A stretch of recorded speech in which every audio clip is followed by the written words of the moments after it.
There's a really cool book that helped me in my journey for writing and art and creativity in general.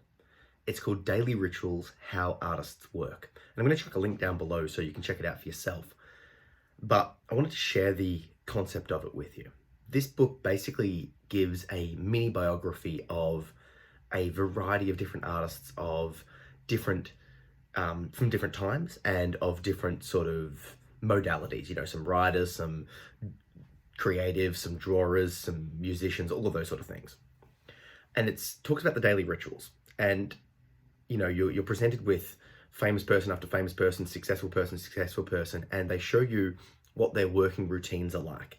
As in, one guy gets up early at exactly this time, and then he starts writing at exactly this time, and then he, does all of these sort of stuff. Or another guy might be very free flowing, or another person might, do a normal day job and then take a week or a month or a year off, put themselves away in a cabin and then work, right? What you end up discovering is that as you watch it, you see that there's no one formula for success. You see that there's no one right way to be a successful artist, because you look at all of these successful artists, you look at what they're doing, and you realize that, my God, they're all doing it differently. This really helped me because I realized that, okay, I don't need to follow what other people are doing to be successful myself. I actually need to discover myself and what works best for me.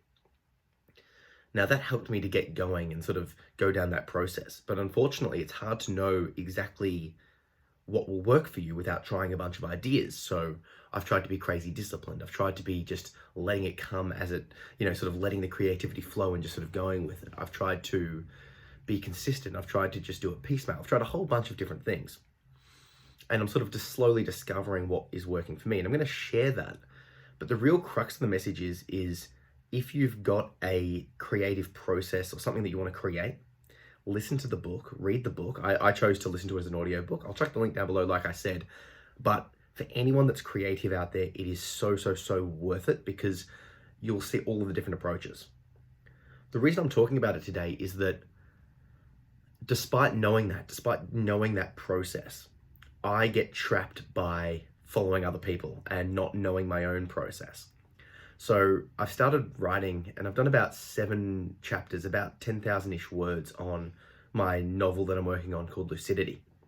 And I was getting into this groove, and I was doing it every Friday. And then I'm looking at, well, what do famous and successful authors suggest about how you should be a good writer? And they're like, read and write every day. I'm like, okay, so I'll start writing Lucidity more. I'll start reading more. And then I became overwhelmed. I faced a bit of failure with that and a whole bunch of other stuff, and I stopped writing it. Just stopped. Okay. So I had an approach that was working. I was working on Lucidity for 3 to 4 hours on every Friday, and it was working for me. And then I'm like, okay, but how do other people do it? And I decided to change up my process to attempt their process, and it just chopped the knees out of the project, and I haven't been able to look at it since. And I was just thinking about this last night and, this morning with my meditations, and I'm like, hang on, what am I doing? Like, just because other people do it their way doesn't mean that way works for me. It would be a shame to not do it, to feel like I have to do it their way and never have the project be created. And then I thought to myself, well, it's like, how do you work, Zach? I'm saying this to myself. How do you work? And then I realized that I have a bunch of different projects going at once. I have this podcast, I have the Motherland podcast, and the 1 Minute Life Hack podcast. I have the Share Your Story project. I have a blog. I have a variety of other little things. I've got a bunch of different book ideas. So I realized, okay, the Skillshare courses, a variety of things, right? Okay, you clearly don't work on one project at a time. And perhaps when writers say, write every day, they're talking about do your craft every day. But my craft per se isn't writing. I'm not a writer exclusively. I do little videos, I write, I blog, I do Skillshare courses, I create merchandise, I coach people, right? My craft, quote unquote, has a variety of different components in it. So for me, to just do the writing section of just a fiction book I realized I was limiting myself and sort of cutting the creativity process.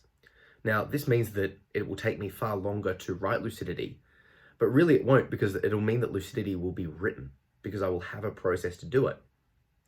I realized I was putting undue pressure on myself and sort of trying to fit myself to a mold that I just don't exist with. I realized that I work that way. And then I'll talk to people online, talk to friends, talk to family, talk to fans, watch all of the videos of other people doing it, and they all have all different advice for me. Try this, do this, write every day, write more, whatever. They're not me. They're not me. They're not in my brain. They're not in my world. They're not seeing my problems. They're not seeing my mental state, all of that sort of stuff. Fine. So I need to know myself. So then I remembered this book, Daily Rituals. And this is why I'm sharing this with you, because I wanted to highlight the fact that although you'll be listening to my advice, take it for what it's worth, right? Consider it, try it, and disregard everything that doesn't work for me, right? But from everyone. This is what I've realized, the way that I've sort of gotten my shit together, for lack of a better expression, is to look at world-class performers in different areas and taken pieces from them. And every time I find a new person, I go hard on their approach. And then I go, okay, well, I like this aspect, and then I disregard the rest. So then I've added that part of them to me, because I'm going, okay, well, I need more discipline. I found a disciplined person. I need more self-awareness, so I found a self-awareness person. I need more self-love, so I found a self-love person. I need more abstract thinking, so I found that person, right? I need more writing help, etc., etc., etc. However, I'm not that person. Now, no matter the results that that awesome person is getting with their method, that's not my method. My method is going to be different. Now, obviously, I'll lean down specific pathways, and the people that I'm finding to help me will give me specific advice that I need. And finding those people is always amazing, because I know that there's certain things that I'm lacking or certain things that I want to improve upon. So I find those people. Good, great. But following those people's advice completely kills me. It doesn't make sense. I'm not those people. So the whole point of this is to put this back on you. If you have a project that you want to accomplish, a life goal, a creativity work, anything that you want to do, take advice from me. Take advice from people online. Take advice from friends and families.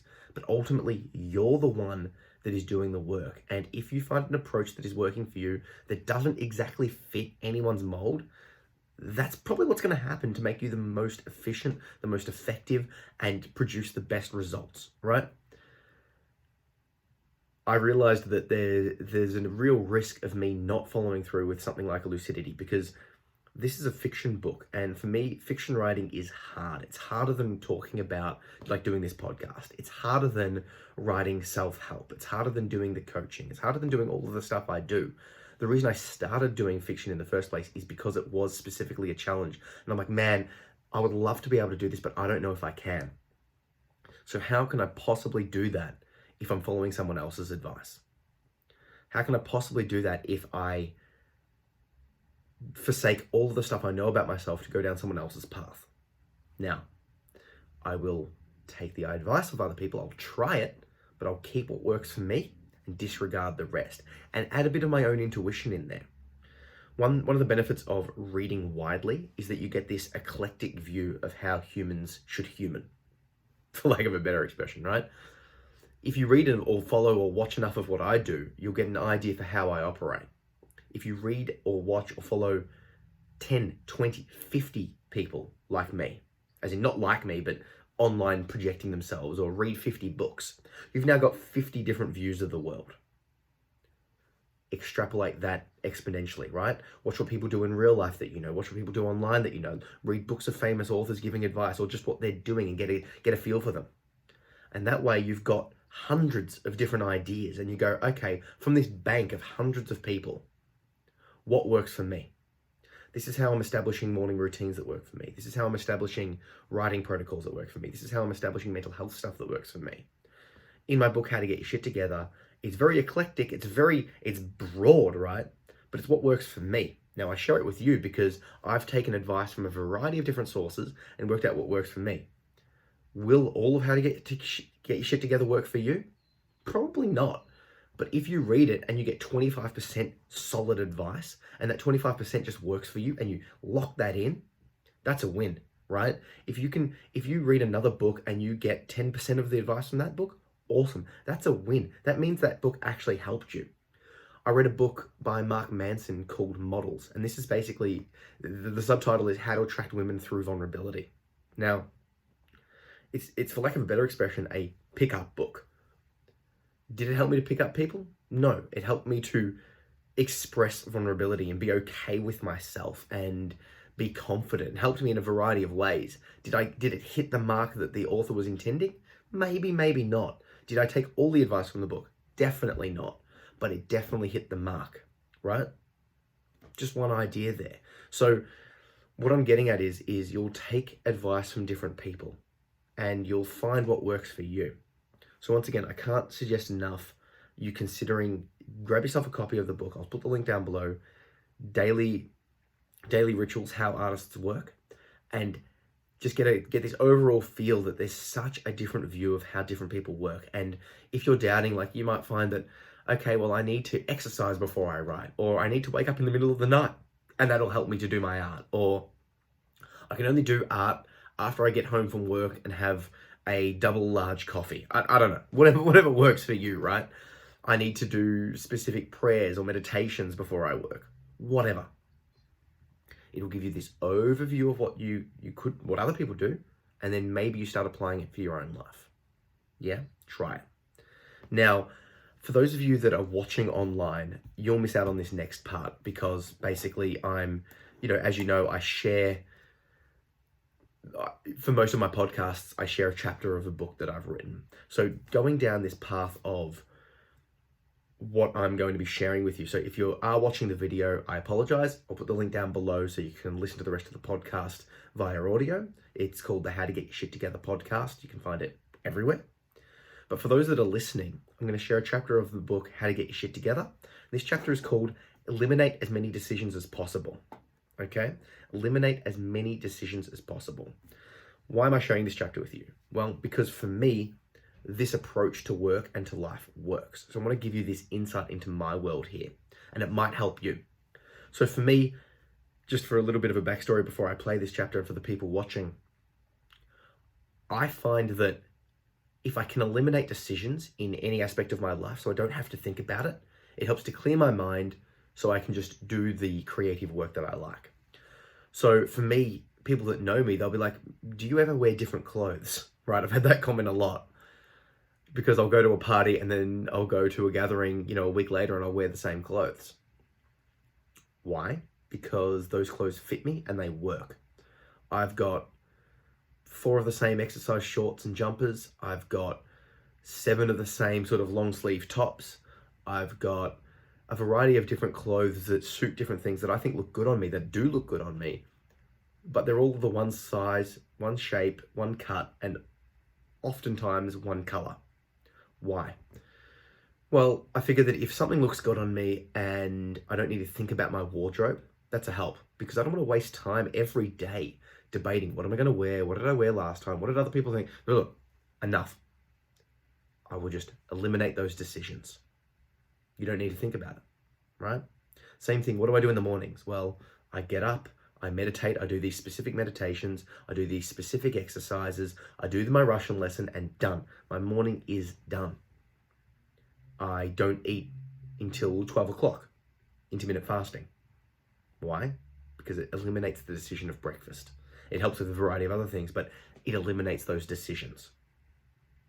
So wherever possible, I aim to eliminate as many decisions because it saves time and it helps me with my anxiety. And it also, there's the decision fatigue. If I make too many decisions, it's like I've wasted all of this sort of mental space, mental energy, and then I don't have that to put towards creative processes. So that's something that works for me. So for the video, I'll sign you guys off, but for the audio, check it out, listen. And like I said, for everything that I do, I'm putting it online for free over time. So this book is out as a paperback, ebook, and audiobook. I'll put the link down below, and if you grab yourself a copy, it helps me out, helps you out. But if you subscribe to my email list, or if you just follow along with the podcast or whatever, eventually I'll get through all of my books, all chapters. It will take years. It's out there for free. Why do I do it for free? Well, basically, I want to make sure that advice that works, advice that could have helped me when I moved out of home at 15 and couldn't afford a book, is free and available. However, I'm aware that people will want to support what I'm doing, and I'm also aware that people will want the advice now, and helps me out, obviously. So grab yourself a copy if you like. If not, here's eliminate as many decisions as possible. Catch you to the video, guys.